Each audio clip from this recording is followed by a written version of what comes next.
Betting కేసులో Prakash Raj Shyamala రెచ్చిపోతున్న Janasena. Betting యాప్స్ను promote చేస్తూ అమాయక ప్రజల జేబులు చిల్లుపడటానికి కారణమవుతున్న సెలబ్రిటీలపై సైబరాబాద్ పోలీసులు కొరడా జులిపించారు.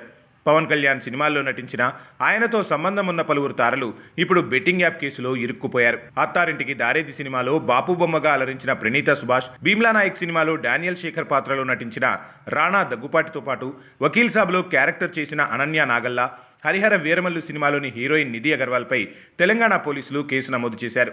ఇందులో పవన్ కళ్యాణ్ అభిమానుల టార్గెట్ మాత్రం ఇద్దరే. ఒకరు విలక్షణ నటుడు ప్రకాష్ రాజ్, మరొకరు ఒకప్పటి యాంకర్, ప్రస్తుత వైసీపీ అధికార ప్రతినిధి శ్యామల.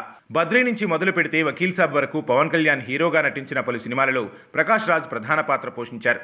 సినిమాల పరంగా వాళ్ళిద్దరి మధ్య మంచి సాన్నిహిత్యం ఉంది.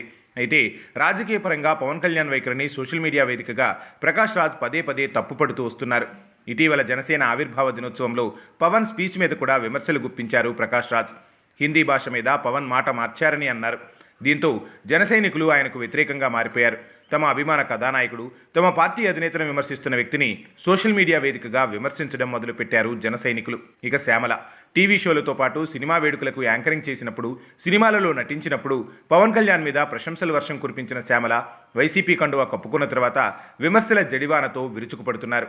అందుకే ప్రకాష్ రాజ్ శ్యామలను జన సైనికులు టార్గెట్ చేశారు. బెట్టింగ్ యాప్స్ ప్రమోట్ చేయడం ద్వారా ప్రజలకు ప్రకాష్ రాజ్ శ్యామల ఏం సేవ చేశారని ప్రశ్నిస్తున్నారు జన సైనికులు. బెట్టింగ్ యాప్స్ ప్రమోట్ చేసిన వ్యక్తులు నీతులు చెప్పడం ఏంటని హితవు పలుకుతున్నారు. జనసేన తిరుపతి నాయకుడు కిరణ్ రాయల్ అయితే మరో అడుగు ముందుకు వేసి శ్యామలను వైసీపీ పార్టీ నుంచి సస్పెండ్ చేయాలని డిమాండ్ చేశారు. బెట్టింగ్ యాప్స్ కేసు నుంచి ఎలా బయటపడాలని మిగతా సెలబ్రిటీలు ఆలోచిస్తుంటే ప్రకాష్ రాజ్ శ్యామలకు మాత్రం ఈ విమర్శలను తిప్పికొట్టాల్సిన అవసరం కూడా ఏర్పడుతుంది.